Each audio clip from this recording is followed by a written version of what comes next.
புகாரிலே வரக்கூடிய ஒரு செய்தி, லயகூனன்ன மின் உம்மத்தி அக்வாமுன், என்னுடைய சமுதாயத்தில் ஒரு கூட்டம் உருவாகும், என்னுடைய உம்மத்திலே ஒரு கூட்டம் உருவாகும், யஸ்தஹில்லூனல் ஹிர வல் ஹரீர வல் ஹம்ர வல் மஆஸிப, விபச்சாரத்தையும் மதுபானத்தையும் பட்டையும் இசையையும் ஹலாலாக்கக்கூடிய ஒரு கூட்டம் உருவாகும் என்று ரசூலுல்லாஹி ஸல்லல்லாஹு அலைஹி வஸல்லம் அவர்கள் சொன்னார்கள். மஆஸிப் என்று சொன்னால் இந்த இசை கருவிகளை ரசூலுல்லாஹ் சுட்டி காட்டுகிறார்கள். இவைகளை ஹலாலாக்கக்கூடிய ஒரு கூட்டம் வரும். புகாரில வரக்கூடிய ஒரு செய்தி.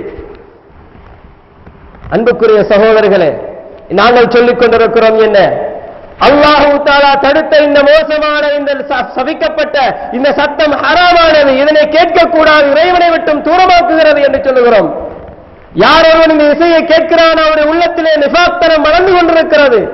இறைவனை பற்றியான சிந்தனை அவருடைய உள்ளத்திலிருந்து அப்படியே எடுபட்டு போய்விடுகிறது. அவன் ஷைத்தானுடைய நண்பனாக மாறிக்கொண்டிருக்கிறான். அதனை கேட்கக்கூடாது, ஹராம் என்று சொல்லுகிறோம், கூடாது என்று சொல்லுகிறோம்.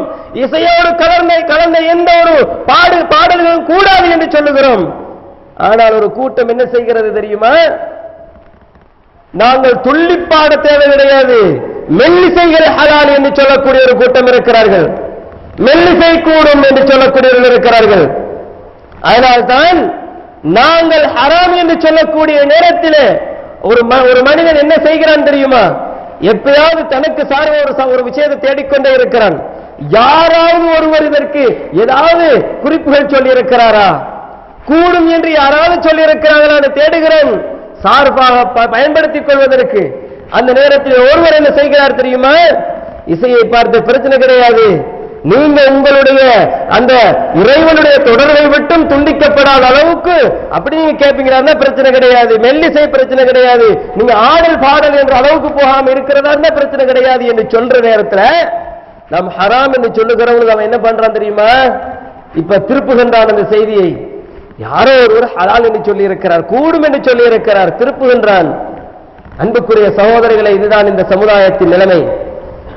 எங்களுடைய இந்த இலங்கை நாட்டை இஸ்லாமிய ஹிலாபத்தை நோக்கி அழைத்து செல்வதற்கு இருக்கக்கூடிய மக்களை பார்க்கிறோம். இசையை ஹலாலாக்கிக் கொண்டு, இசையோடு மக்களை இன்பமாக வைத்துக் கொண்டு, வாருங்கள் நாங்கள் ஜிஹாது செய்வோம். ஜிஹாது செய்வதற்கு ரசூலுல்லாஹ் செல்லுகிற பொழுது மக்களுக்கு எப்படி உபதேசம் செய்தார்கள், அதுதான் கடைசி நேரமாக இருக்கும் என்று எண்ணுகின்ற அளவுக்கு ரசூலுல்லாஹி ஸல்லல்லாஹு அலைஹி வஸல்லம் உபதேசம் இருக்கும். ராணுவ தளபதி ஒருவர் ராணுவத்திலே இருக்கக்கூடியவர்களை பார்த்து உபதேசம் செய்வது போன்ற ரசூலுல்லாஹ்வுடைய உபதேசம் இருக்கும். இவர்கள் இசையை ஹலாலாக்கிக் கொண்டு, வாருங்கள் நாங்கள் செல்லுவோம், செல்லுகின்ற பயணம் கொஞ்சம் தூரமானது, எனவே இன்பகரமாக செல்லுவோம், மெல்லிசையை கேட்டு செல்வோம் என்று சொல்ல முடியுமா? இவர்கள் இந்த இசையை ஹலாலாக்கிய காரணத்தினால் இன்று பாடசாலைகளிலே உயர் மட்டங்களிலே பெரும்பகுதியாக இருக்கக்கூடியவர்கள் இவர்களுடைய ஆதிக்கம் தான் இருந்து கொண்டிருக்கிறது.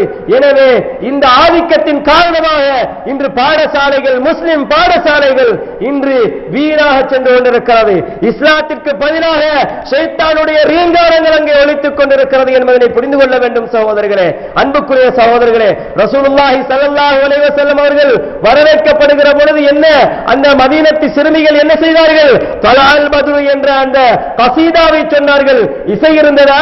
அதிலே அவர்கள் சில சிறுக்குடைய வார்த்தைகளை சொல்லுகிற பொழுது உடனடியாக ரசூலுல்லாஹ் தடுத்தார்கள். இன்று ஆண் பெண் கலப்பில்லாத, கலப்பு என்பதை பற்றி எந்த விதமான அக்கறையும் இல்லாத நிலையிலே பெண்கள், அதாவது வயதுக்கு வந்த குழந்தைகள், வயதுக்கு வந்த பெண் பிள்ளைகள் அங்கே பாடல்களை படிக்கிறார்கள். அதுவும் இந்த சினிமா துறையிலே வரக்கூடிய பாடல்களை மாற்றியமைத்து பாடுகிறார்கள். அன்புக்குரிய சகோதரர்களே, இந்த ஹலால் என்று சொல்ல போய்தான் இவ்வளவு பிரச்சனையும் வந்திருக்கிறது என்பதை புரிந்து கொள்ள வேண்டும்.